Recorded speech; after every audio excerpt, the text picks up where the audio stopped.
when historians catalog the worst monarchs in Spanish history, one name consistently eclipses all others. Ferdinand VII, a name synonymous with depravity, with cruelty, with a type of sexual monstrosity rarely spoken aloud in royal chronicles. No serious scholar debates it. His reign marked the bottom of the moral abyss in Spanish monarchy. But what you've heard about him? It barely scratches the surface, because the truth has been smothered under centuries of royal propaganda, false sanctity, and diplomatic euphemisms. This is not just a story of a failed ruler. This is the story of a physically grotesque, sexually deranged tyrant who turned Spain's royal palace into something far worse than any brothel. He turned it into a theater of psychological torture and sexual humiliation. Before he was feared as El Rey Felon, the Felon King, Ferdinand was a prince of nightmarish anatomy, a man whose own mother-in-law wrote, bluntly and damningly, "He is not even a man." And yet, he ruled a nation. And this nation's fate, its marriages, its wars, and its dynastic legacy were all shaped by a single unspeakable deformity. This is the grotesque, horrifying legacy of Ferdinand VII of Spain. October 1819. The Royal Palace of Madrid. About a 16-year-old girl, Maria Josefa Amalia of Saxony, sits trembling in her wedding chamber. Raised in a convent, sheltered from even the most basic knowledge of human biology, she believed babies were delivered by storks. She clutched a rosary. That was her only preparation. Then the door opened. But what stepped into the room wasn't a noble prince from fairy tales. It was a 35-year-old man, corpulent, gout-ridden, his lips thick and slack, his stare unblinking. But what made the young queen scream in terror was what he revealed beneath his robe. Ferdinand suffered from macrogenitosomia, a condition so severe, so unnatural, that modern medicine still struggles to comprehend it. His genitals were reportedly shaped like a grotesque caricature, thin as a candle at the base, then grotesquely swelling to the width of a fist at the tip. It extended in length like a billiard cue, in the words of French writer Prosper Mérimée. Imagine being a virgin nun, barely a teenager, and suddenly confronted by that. She ran. Ferdinand, drunk on lust and wine, chased her, and when he couldn't catch her, he erupted from the room naked, deformity swinging in full view, and screamed at the queen's attendants to prepare her within 15 minutes. The young queen's bowels gave out from pure fear. By the time Ferdinand returned, the bed was soiled with human waste. He left in disgust, declaring, "She smells not of civet, but of terror," and refused to touch her for a week. But this, disturbingly, was only the beginning. Ferdinand's deformity wasn't a myth. It was extensively documented by physicians, diplomats, and even members of the court. Dr. José María de la Fuente, the king's personal physician, wrote, "His Majesty's member is of such exaggerated proportions and unnatural shape that ordinary copulation causes grave trauma." But the nightmare had already begun much earlier. In 1802, Ferdinand married his first cousin, Maria Antonia of Naples. Their wedding night was a fiasco. He fondled her awkwardly, unsure what to do. For 11 months, the marriage remained unconsummated. He simply didn't know how. Queen Maria Carolina of Naples, Maria Antonia's mother, wrote letter after letter describing the horror. My daughter weeps. He attempts nothing. He knows nothing. He feels nothing. Eventually, the royal confessor was summoned. A priest had to sit the Prince of Asturias down and teach him, graphically, how sex worked.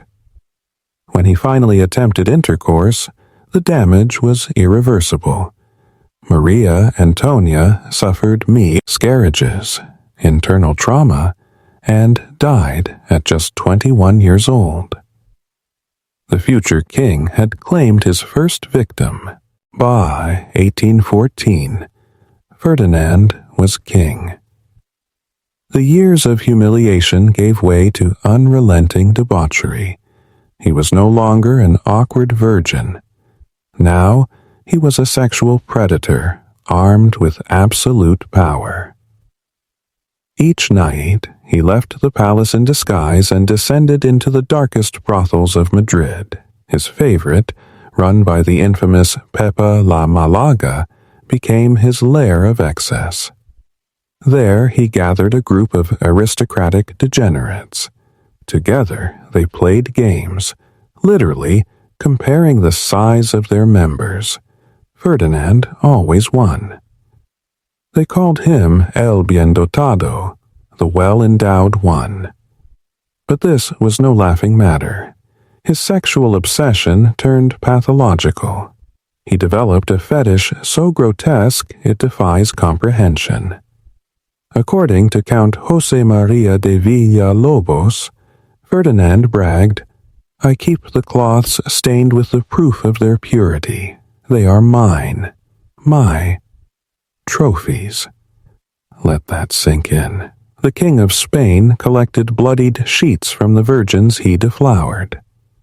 He labeled and stored them like relics. While Spain built museums, he built a shrine of violated innocence.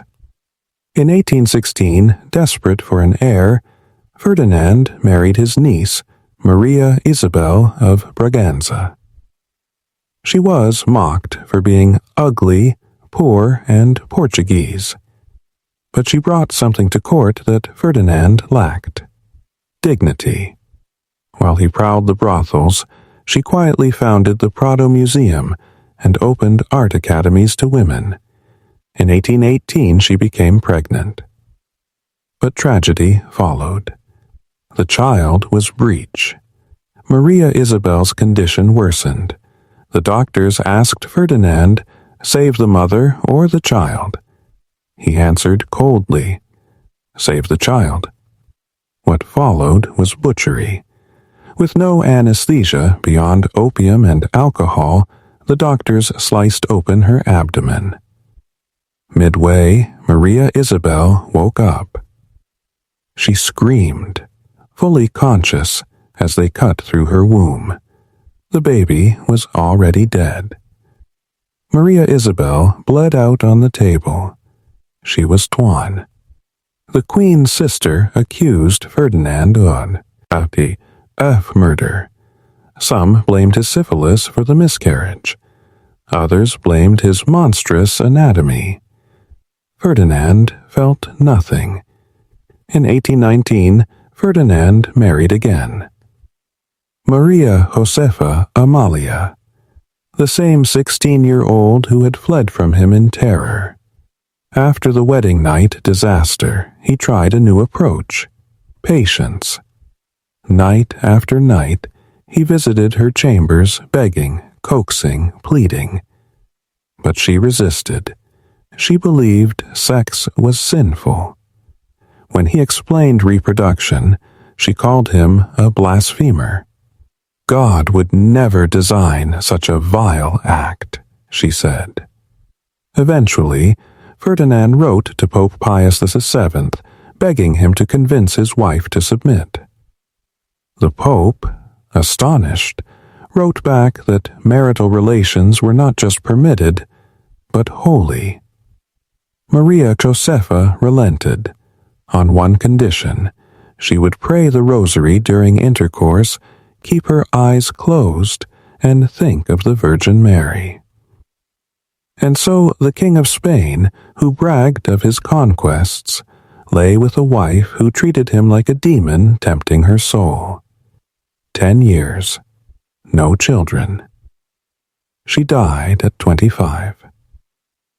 By 1829, Ferdinand was dying of disease and despair. He had no heir. He married again, his fourth wife, another niece, Maria Christina of the Two Sicilies. But Maria Christina was different. She was clever, calculating. She brought a solution. After consulting with Dr. Antonio Hernandez, a plan was formed. If Ferdinand's tool was too large for the garden, they would reshape the garden.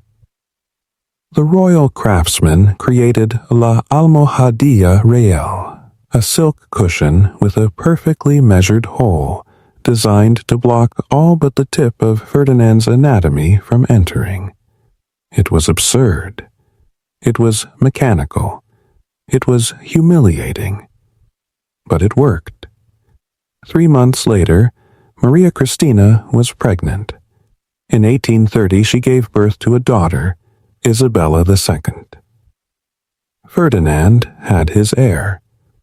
But it would spark a war. Spanish law forbade female succession. Ferdinand's brother, Don Carlos, was next in line. But Ferdinand had crafted his heir, literally engineered her. He issued the Pragmatic Sanction of 1830, defying tradition and granting Isabella the throne. When Ferdinand died in 1833, Spain descended into civil war. The First Carlist War would rage for years, killing hundreds of thousands, all because a king used a silk pillow to plant a dynasty. After Ferdinand's death, Queen Maria Christina ordered a secret inventory of his chambers. What they found was chilling. A cedar chest, wrapped in silk, inside, dozens of blood-stained cloths, each labeled with a name and date. Carmen. March 1821, Isabella. Servant, January 1823. Maria, widow, September 1824. But one label froze the blood of every witness. Anna, 15 years, daughter of Colonel Bermudez, February 1823. Bermudez had led a liberal revolt, executed by royal decree. His daughter came to plead for his life. She left defiled. Ferdinand had recorded her like a conquest. This was not just sexual abuse, it was systematic terror. When he couldn't execute his enemies, he destroyed their daughters. The chest was burned, but not before its contents were seen, logged, and remembered. How many women did he break? We'll never know. But we know what he left behind. He passed the throne to Isabella II, who inherited his throne, his scandalous appetites, and the burden of a dynasty born of pain. She, too, was overthrown. The Bourbon line would be erased, extinguished by the very sins that created it. Ferdinand VII died not a monarch, but a monster in a crown. A man whose body distorted not only his lovers, but his kingdom, his lineage, and his legacy. He collected suffering. He weaponized deformity, and history remembers him not as a king, but as a predator. If this story shocked you, you must watch the tale of the bride forced to marry a 29-year-old king. Because in monarchy, horror does not end at the battlefield. It begins in the bedroom.